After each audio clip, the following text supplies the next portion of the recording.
자, 반갑습니다. 최 부장입니다. 오늘 저희 유튜브 채널에 방문해 감사드립니다.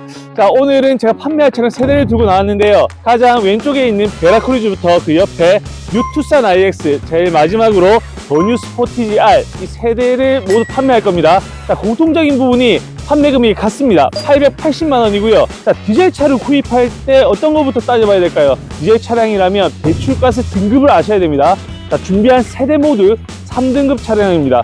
자, 3등급 차리 차량들은 배출가스가 안 나오는 차량들입니다. 그렇기 때문에 정부에서도 규제가 없는 디젤 차량으로 알고 계시면 되고요. 한 대 한 대 설명부터 드릴게요.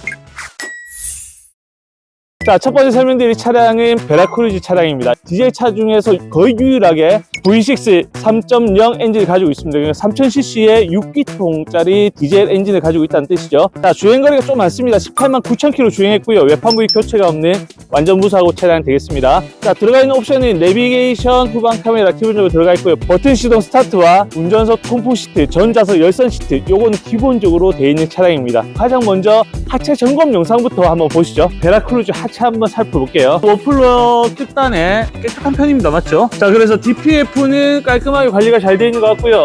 이 차량도 하체 부식이 그렇게 많지 않네요. 깔끔한 편이죠. 자, 뒤에 타이어는 절반 정도 남아있고요. 뒤에 브레이크 라이닝도 절반 정도 남아있습니다. 자, 이런 링크류 고무 푸싱도 괜찮거든요. 시운전 소리가 안 났습니다. 뒤에 쇼바도 문제 없는 것 같고요. 차체는 부식이 없는 차량이고요. 자, 앞 타이어는 80% 이상 90%까지 남아있고요. 자, 베라크루즈는 확인할 게 하체 쪽에 좀 몇 가지 있습니다. 등속 조인트 굉장히 잘 나가거든요. 바깥쪽보다는 안쪽 등속 조인트가 잘 나가는데, 자, 이 차량은 등속 조인트가 터져 있지 않죠. 깔끔하고요. 자, 반대쪽 등속 조인트는 교체를 해두었습니다. 링크도 같이 교체를 해두었네요. 디젤 3000cc V6 엔진입니다. 자, 옆에 보시면 인터쿨러 호스가 있죠. 굉장히 두꺼운 호스인데 여기 아랫부분에서 누유가 굉장히 많이 발생됩니다. 근데 이 차량은 누유가 없고요. 또 한 가지, 자, 여기 디자인 커버를 열면은 가운데 오일 필터가 있습니다. 거의 88.9%가 새는 부분인데, 자, 요거는 깨끗하죠. 굉장히 좋죠. 베라크루즈 차량인데, 자, 에어컨에서 보면은 딱 봐도 더럽잖아요.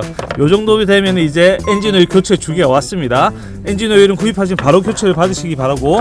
자, 세대 중에 배터리가 제일 최근 거네요. 2022년 7월이니까 이제 사용한 지 1년 정도 지났다고 보시면 되고, 자, 브레이크 오일도 한 2만 km 정도 타시고 교체 주기가 올 겁니다. 자, 베라크루즈는 엔진 옆쪽에 터보가 있는데 요게 터보고요. 터보 아래쪽으로 해서 DPF가 장착된 S2 엔진을 가지고 있습니다. 자, S2 엔진은 엔진 위쪽에 이렇게 플라스틱 큰 관이 지나가고요. S1 엔진은 알루미늄으로 된 관이 지나갑니다. 플라스틱이냐 알루미늄이냐 이걸로 구분하셔도 될 것 같고요. 자, 이 차량도 터보 쪽에 누유가 없고요. 오일 필터 하우징에도 누유가 없습니다. 자, 뒤에 반짝반짝 빛나는 부품들이 있죠. 요게 파워 호스입니다. 파워 호스에 누유가 있어서 파워 호스를 교체했고요. 고질병인 인터쿨러 호스나 아니면 아래쪽에 등속 조인트에도 문제가 없었습니다. 그러니까 이 베라크루즈는 880만원의 3등급짜리 차량, 베라크루즈 특유의 고질병이 없는 차량입니다. 오, 연료 필터까지 교체했습니다. 디젤 연료 필터는 5만 km마다 교체되거든요. 그래서 연료 필터까지 꼼꼼하게 잘 교체된 관리 상태 굉장히 좋은 베라크루즈였습니다. 자, 두 번째로 설명드릴 차량은 뉴투싼 IX입니다. 간단히 스펙을 설명드리면 등급은 1륜구동의 모던 등급입니다. 2013년부터 페이스리프트가 생산됐죠. 이때부터 DPF라는 부품이 장착돼서 나왔는데, 그래서 3등급 차리 차량입니다. 자, 아무튼 주행거리가 14만 km 정도 주행했고요. 외판 부위 교체는 양쪽 핸다 단순 교체가 있는 무사고 판정받은 차량입니다. 자, 그리고 신차 때부터 한 명이 관리한 1인 차주 관리 차량입니다. 이 차량에는 안드로이드 내비게이션이 장착됐기 때문에 와이파이가 연결된다 하면은 티맵이나 아니면 유튜브, 넷플릭스 이런 OTT까지도 다 틀어지는 굉장히 좋은 내비게이션이 장착이 되어 있습니다. 사용하기 굉장히 편하겠죠. 자, 이번 차량도 하체 점검을 해봤는데 매연이 하나도 안 나왔습니다. 그 점검 영상 보시고 스포티지 넘어갈게요. 뉴투싼 IX입니다. 자, 가장 먼저 머플러 끝단을 한번 봐야 되겠죠. 오케이. 물밖에 안 나오네요. 이 물이 나오는 게 문제가 있는 게 아니라 연소가 잘 되고 있다는 거고요. 자, 뒤쪽 전반적으로 부식이 없고요. 볼트 부식도 없는 차량입니다. 굉장히 깨끗하죠. 뼈대 부분도 부식이 없고요. 자, 뒤쪽 타이어는 한 40%, 30% 정도 남아있고요. 자, 뒤에 브레이크 라이닝은 절반 이상 많이 남아있네요. 자, 앞 타이어는 훨씬 더 많이 남아있습니다. 한 80% 이상 남아있고요. 자, 앞에 브레이크 라이닝은 40% 정도 남아있습니다. 로어암의 고무 부싱도 깔끔하고, 자, 이번 차량도 터보 차량인데 터보 자체에서 누유가 없는 차량입니다. 배출가스도 안 나오고 엔진 미션 누유 없고 괜찮은 차량. 아까 스포티지보다는 에어컨 상태가 훨씬 더 좋죠. 7000km 뒤에 엔진 오일 교체 받으시면 되고요. 브레이크 오일도 더 깨끗합니다. 한 3, 4만 km 더 타셔도 될 것 같고요.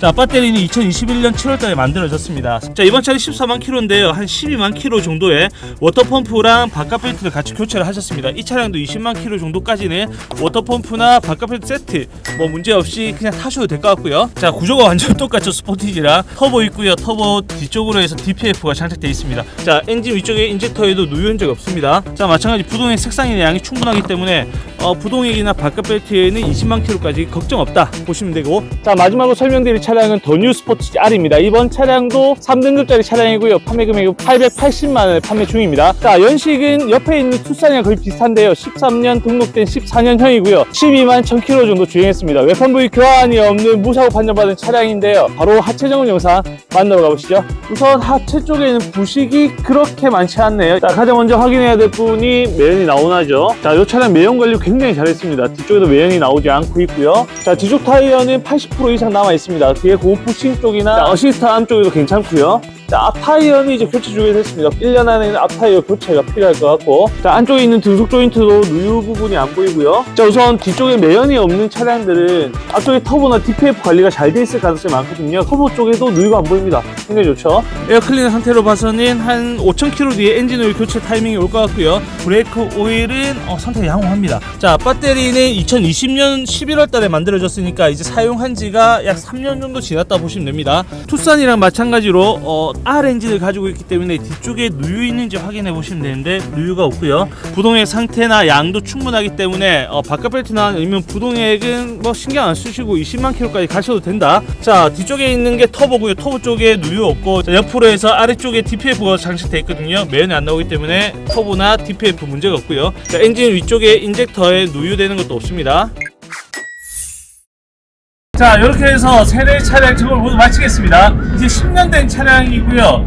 실내 외관 상태는 당연하게 스크래치나 사양 기스나 마모 상태가 좀 있을 수 있습니다. 근데 이 세대 다 확신할 수 있는 게 바로 매연이 안 나온다는 것. 만약에 3등급짜리 차량에 매연이 조금만 나와도 터보나 인젝터 또는 DPF 이런 고가의, 개당 거의 한 150만원에서 200만원 정도 되는 부품들이거든요. 이런 것들을 싹 다 교체를 해야 될 수도 있습니다. 크게는 엔진까지 문제가 있을 수 있으니까 꼭 3등급짜리 차량들은 매연부터 보시고, 그 다음에 나머지 실내외 상태나 아니면 소음 상태, 옵션 상태를 점검하시는 걸 추천드립니다. 가장 먼저 어떤 거 매연이 나오는지 안 나오는지 꼭 먼저 확인하시고요. 구독자님과 시청자분께 다시 한번 감사 인사드리겠습니다. 감사합니다.